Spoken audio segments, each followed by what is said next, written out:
केडी मेहनत सां बिज छटींदा आहे या नाहे? तहां पंहिंजी ज़मीन तैयार कई आहे? बिल्कुल तैयार आहे? कणक जे लाइ तैयार आहे? खाद आहे? खाद नाहे?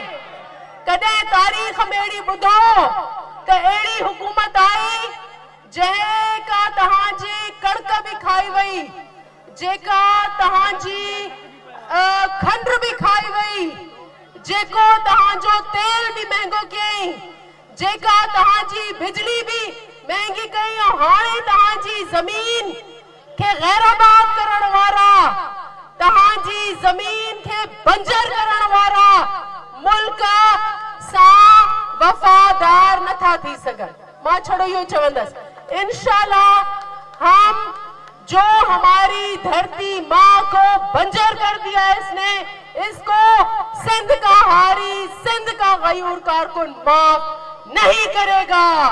हम लोग इंशाल्लाह, हमारा रुख यहाँ नहीं है, कैफे पयाला रुख नहीं है, हमारा रुख कहाँ है? रुख कहाँ है?